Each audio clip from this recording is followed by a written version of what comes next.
네, 후보자님. 예, 예, 후보자가 되신 걸 먼저 축하드립니다. 네, 감사합니다. 좀 전에 우리 존경하는 박홍근 의원님께서도 질의하셨습니다만 지난 정부에서 무리한 감세로 재정의 지속 가능성이 우려가 될 정도로 재정 기반이 많이 취약해졌습니다. 무엇보다 국세청 본연의 업무인 세원 발굴과 확충을 위해 노력해 주실 것을 부탁드립니다. 예, 최선을 다하겠습니다. 또 하나 축하드릴 일이 있습니다. 프리랜서 해촉 증명서라는 게 있습니다. 알고 계시죠? 프리랜서 해촉 증명서. 네, 이 네. 관련해서 묻겠습니다. 이 프리랜서는 고용되어 있지 않으니까 예. 건강보험 지역가입자에 해당합니다. 예, 근데 건강보험료를 산정할 때 그동안에는 지난해 소득으로 올해 건강보험료를 산정해 왔습니다. 근데 이제 프리랜서는 근로소득자가 아니니까 지난해에는 소득이 높았어도 올해는 한 푼도 없을 수가 있겠죠. 예. 이제 프리랜서들은 본인한테 일거리를 줬던 사업장을 찾아가서 해촉 증명서를 끌어달라고 해야 합니다. 예. 근데 계약이 끝나면서 관계가 좋지 않은 때도 있고 또 사업자가 폐업한 때도 있어가지고 아쉬운 소리를 하게 되는 것입니다. 또 이제 건강보험공단 일선 직원들도 힘들었습니다. 엄청난 민원에 시달렸기 때문이죠. 이제 건강보험공단 처지에서도 좋지 않습니다. 해촉 증명서를 내면 예. 건강보험료를 사실 0으로 만들기 때문입니다. 올해 이제 소득을 알면 그만큼 보험료가 들어왔을 텐데 보험료 수입이 그만큼 사각지대가 생기는 것입니다. 근데 이 문제가 곧 해결될 것으로 보입니다. 건강보험법 시행령이 입법 예고되었습니다. 혹시 어떻게 해결되었는지 알고 계십니까? 그 부분은 제가 아, 좀 예. 해보겠습니다. 국세청이 실시간 소득 파악 체계를 구축했고 그 자료를 건강보험공단에 제공하기 시작했기 때문입니다. 근데 제가 파악해 보니까 국세청의 실시간 소득 파악 전담 조직을 신설한 게 바로 후보자님이 차장으로 근무할 때였던 것 같은데요. 예, 그렇습니다. 그 성과가 나오고 있는 것 같습니다. 뭐 이런 점에서 저는 축하할 일이라고 생각합니다. 본 의원이 국세청에서 자료를 받아보니까 소위 프리랜서 플랫폼 노동자들 소득 자료가 매월 780만 건이 넘게 들어오고 있습니다. 예. 제도를 처음 시행한 2021년도와 비교해 보면 소득 파악 건수가 100만 건이 넘었습니다. 또 인적 용역 중에 기타 소득자도 지난해보다 소득이 파악되고 있습니다. 이 프리랜서 플랫폼 노동자 소득 대부분이 파악되고 있는 것이죠. 여기에 맞춰서 문재인 정부 때 발표했던 전 국민 고용보험 제도 역시 최근 고용보험법 개정안이 입법 예고가 되었고 내후년 2027년부터 시행될 예정입니다. 국세청이 예정된 대로 내년부터 상용 근로자 소득까지 실시간으로 파악을 해야 합니다. 예. 이 부분은 이미 한 차례 시행이 미뤄졌는데요. 예정대로 시행해야 예. 전 국민 고용보험 제도가 2027년부터 차질 없이 시행될 수 있을 것입니다. 네. 본 의원은 사회보험 제도를 이런 내용들은 사회보험 제도를 고용에서 소득 기반으로 바꾸는 혁명적 변화의 시작이라고 생각합니다. 예. 후보자께서 국세청장이 되시면 차질 없이 시행될 수 있도록 노력해 주시길 바라는데 네. 그렇게 해주시겠죠? 네, 그렇게 하겠습니다. 한편 일각에서는 실시간 이 소득 파악 제도가 추가로 과세를 하려는 것 아니냐 하는 의심을 품는 분들도 있는 것 같습니다. 예. 그런데 이제 실시간 소득 파악은 추가로 과세하는 것과는 전혀 무관한 것 아니겠습니까? 예, 그렇습니다. 그렇죠. 예. 그러니까 이 제도가 전면적으로 시행될 때 국민의 편의가 얼마나 개선되는지 국세청이 나서서 홍보를 잘 해 주실 것을 부탁드립니다. 예, 예. 그렇게 하겠습니다. 또 한편 국민은 여전히 국세청을 사정기관이나 권력기관으로 생각하고 있으므로 뭐 그런 생각을 더 하게 되는 것 같은데요. 국세청은 이미 EITC 등 복지 행정도 하고 있죠. 네. 따라서 국세청장이 되시면 국세청이 국민 삶을 책임지는 확실한 예. 서비스 기관으로 거듭날 수 있도록 해주시길 바랍니다. 예. 명심하겠습니다. 다만 여전히 사각지대에 있는 분들이 있는데 그건 바로 자영업자들입니다. 예. 자영업자 소득 신고를 월별로 하기에는 대상이 너무 많고 영세한 분들도 많습니다. 이분들 같은 경우에는 소득 신고 방식보다는 월별 매출을 확인할 수 있는 이런 체계를 구축하면 좋다고 생각하는데 후보자 생각 어떠십니까? 예. 우선 의원님 말씀 공감을 하고요. 그 소득 파악에 있어서는 그래도 국가기관 중에 국세청이 가장 잘 할 수 있고 전문성 있는 분야라고 생각을 합니다. 그리고 이 소득 파악을 하는 이유가 그래도 사회적 약자들에 대한 어떤 복지, 행정 측면에서 하고 있는 일이라서 저희가 무거운 책임감을 가지고 하도록 하겠습니다. 이제 근로자 쪽은 의원님 말씀대로 상용 근로자까지 확대가 되면 어느 정도 구축이 되는데, 이제 자영업자인데 자영업자 같은 경우에 지금 매년 소득세 신고를 하는 것을 이제 매월 하게 되면은 그분들은 또 여러 가지 애로사항이 있어서 그 부분은 조금 더 좀 논의를 좀 해봐야 될 것 같습니다. 네. 자, 전 국민의 소득이 실시간으로 파악되는 체계를 만들면 이를 기반으로 해서 사회보험제도 혁명적 변화가 가능할 거로 생각합니다. 아마 전 세계 처음이 될 수도 있을 것 같은데요. 그 시작을 이재명 정부가 선도할 수 있다고 생각합니다. 후보자께서 그 기반을 놓는 일을 전에 차장으로 근무하실 때 시작하셨고, 이 국세청장이 되신다면 그 마무리를 하고 다시 도약하는 과제를 실천해 주시길 바랍니다. 예, 그렇게 하겠습니다. 자, 그러면 추가로 그 서점에 대해서 알고 계시죠? 서점에 뭔지 알고 계시죠? 예, 요즘 그 젊은 청년들이 가장 많이 말하고 있는 그런 용어로 알고 있습니다. 그 본은 며칠 전에 이제 보도자료를 배포를 했고, 서점에 관련되는 부분들이 수입이 최근 5년 새 약 2.6배 이상 증가를 했고, 또 예비 부부들의 부담이 아주 많이 늘어났다는 그런 그 분석이 되고 있습니다. 알고 계시죠? 예.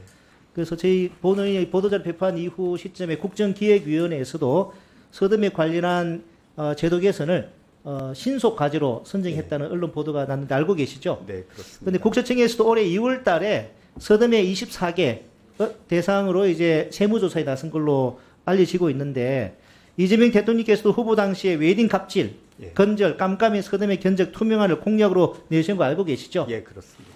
국세청도 이번에 한 번에 그치지 않고 전수조사를 해서 탈루행위 강력히 대응해야 한다고 생각하는데, 후보자 이에 동의하십니까? 그 스드메 쪽에서 폭리를 취하면서 세금을 탈루하는 그런 업체들이 일부 있는 것으로 알고 있습니다. 그래서 이런 부분들은 저희가 면밀히 정보를 수집을 해서 철저하게 조사를 하도록 할 것이고요. 전수조사는 또 일부 성실한 업체도 분명히 있을 거기 때문에 그분들까지 또 자칫하면 부담을 줄 수가 있어서 저희가 가급적 선별을 해서 문제가 있는 업체 중심으로 한번 해보도록 하겠습니다. 예, 예. 네, 수고하셨습니다. 다음은 박성훈 의원님 질의해 주시기 바랍니다. 네, 후보자님. 보충질의 시작하기 전에 한 가지만 짚고 좀 넘어가겠습니다. 아까 전에 검토세 폐지에 관한 답변에서 여야 합의로 이제 폐지가 되었다라는 표현을 쓰셨는데, 야당 중에 한 군데만 그 합의가 됐고요. 저희 조국 혁신당을 비롯한 비록 규모는 적지만 다수 야당들은 반대를 했습니다. 그래서 모든 야당이 다 합의를 했던 건 아니라는 점을 한번 짚고 넘어가겠습니다. 알고 계시죠? 예, 정정하겠습니다. 예. 자, 후보님 아까 전에 진성준 의원님께서 질의하셨던 국세청법 제정 관련해서 저도 좀 질의를 하고자 합니다. 오늘 국민의힘을 비롯한 다른 야당 의원님들께서도 현역 의원께서 이제 국세청장 내정이 된 것에 대한 좀 정치적 중립성 우려에 대한 말씀을 많이 하셨는데, 저는 뭐 전혀 근거 없는 것은 아니라고 저도 좀 생각합니다. 거기에 관해서 이제 후보자께서도 정치 중립성 오해를 받지 않도록 철저하겠다라는 의지를 밝히셨습니다만은 제도적으로도 좀 뒷받침될 필요가 있지 않는가라는 차원에서 한번 질의를 해보도록 하겠습니다. 2018년도 이제 국세행정개혁 TF 권고안에 따르면 이제 국세청의 중립성, 책임성과 국세 공무원의 청렴성, 전문성 제고를 위한 국세청법 제정이 검토되어야 한다라는 내용이 포함되어 있는데 알고 계시죠? 예. 요 앞에 이제 그 전 청장이신 강민수 청장께서도 인사청문회 당시에 충분히 뭐 긍정적으로 검토할 때가 됐다라고 이제 생각했는데 답변하셨습니다. 그때 또 질의하셨던 국세청법 제정의 필요성에 대해서 질의하셨던 위원님이 또 오늘도 질의하셨던 진성준 위원이셨습니다. 오늘 또 질의를 하셨는데요. 근데 이번에 이제 후보자께서 이제 서면 답변에서 국세청법 논의는 의미가 있다고 생각한다. 연구 용역을 실시했으며 결과를 토대로 유관 부처 협의에 나가겠다라고 이제 뭐 서면 답변에서는 그렇게 하시는데 아까 전에 진성준 위원님께서 질의하신 거에 대한 답변을 들어보니까 예. 서면 답변보다는 좀 더 전향적으로 예. 좀 검토할 의지가 있지 않나 좀 느꼈는데 예. 그렇게 뭐 보면 되겠죠. 예, 그렇게 보시면 되겠습니다. 좀 더 추가적으로 말씀드려 보겠습니다. 본 위원이 이제 국세청이 사단법인 한국세법학회에 의뢰한 국세청법 제정 관련 연구 용역 그 최종 보고서 요 제가 입수를 했거든요. 예, 예, 이걸 한번 제가 한번 살펴봤습니다.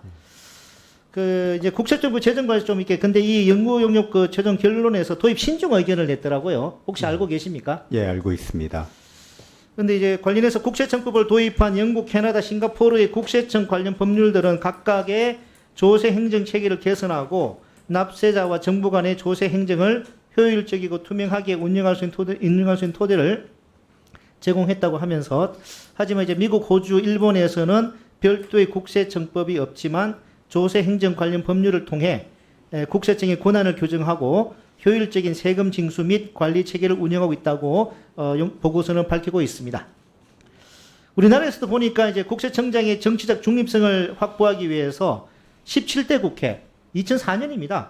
예, 17대 국회에서 이거 국가공무원법을 시작해서 국세청법 제정 필요성이 계속되어 왔는데 알고 계시죠? 예, 그런데 좀 전에 제가 이게 제시해드린 요 영문용역 보고서 결과를 보면 좀 약간 내용이 좀 실망스럽고 우려스럽습니다.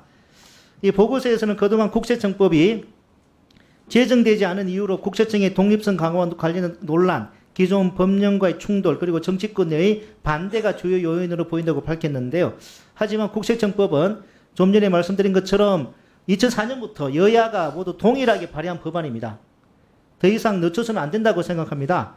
4대 권력기관 중에 국세청만 유일하게 개별 조직법이 없으니 정치적 논란이 계속 반복되지 않나 싶은데요. 이번에 이제는 국세청법 제정으로 좀 논란을 종결해야 하지 않나 싶습니다. 네. 아까도 좀 전향적인 좀 답변 태도를 보이셨는데 네. 후보자께서도 국세청법 제정에 대해서 좀 의지나 거기에 대해서 한 번 더 말씀을 해주실 수 있겠습니까? 예. 그 국세 행정의 독립성 그리고 직원들의 전문성을 담보하고 또 하나는 사실은 이제 국세청 직원들이 다른 수혜 행정이 아니고 그 세금을 걷는 행정이라 사실은 강한 민원에 많이 직면을 하고 있어 사이가 많이 떨어져 있습니다. 그래서 사기를 진작하는 방안의 하나로 국세청법을 논의하는 것은 의미가 있다고 생각을 합니다. 이런 차원으로 검토가 좀 더 되어졌으면 적극적으로 좋겠습니다. 의지를 가지고 예. 좀 검토해 주시길 바랍니다. 예, 예. 1분 더 드리겠습니다. 그 최종 보고서에 보면 좀 이왕 언급한 김에 좀 말씀을 드리자면은 특히 좀 그 실망스러운 부분이 있습니다. 그 국세청법 도입과 이제 후보 추천제, 세무조사 중립성 확보 방안, 퇴직자 재취업 제한 등에 대해서 모두 다 도입 심중으로 밝히면서도 찬성한 게 하나 있어요. 찬성한 게. 그 찬성이 뭔지 혹시 아십니까? 찬성한 게 한 가지가 세후회의 법정 공제회 전환에 대해서는 찬성을 했습니다. 이 세후회는 아시다시피 국세청 소속 공무원 등의 생활 안정과 복리 정진을 위한 비영리 법인이죠. 예. 이런 정작 도입이 필요한 제도에 대해서는 도입 신중이고 국세청 공무원들을 위한 제도에 대해서는 이 용역 보고서가 찬성이라고 이렇게 좀 결론을 내리고 있습니다. 예. 하여튼 이 용역 보고서 실망스러운 부분들 국민들이 어떻게 보실지 좀 차분하게 좀 살펴봐 주시고 예. 그 국세청법 제정에 대해서 이렇게 국세청장이 되신다면은 예. 적극적인 의지를 가지고 한번 검토를 해주시길 다시 네, 장기현 의원님 수고하셨습니다. 다음은 국민의힘 박성훈 의원님 질의해 주시기 바랍니다. 네 후보자님 예. EITC 물가 연동제 관련해서 질의하겠습니다. 예. 의원 재직 시절 3번 많이 발의하셨는데요. 예. 대부분 좀 감세 법안이었던 것 같습니다. 예, 예. 물론 후보자님 나름대로 이렇게 예. 고려 사항이 있었을 것 같긴 한데 예. 우리나라 재정이 장기적으로 지속 가능하지 않다는 의견이 있다는 건 알고 계시죠? 예, 알고 있습니다. 자, 후보자님 의원 시절에 이제 선소득세 기본 공제 현실화, 예. 후 소득세 물가 연동제 도입이 필요하다고 하셨죠? 예. 이제 종합소득세 기본 공제액 150만 원을 180만 원으로 예.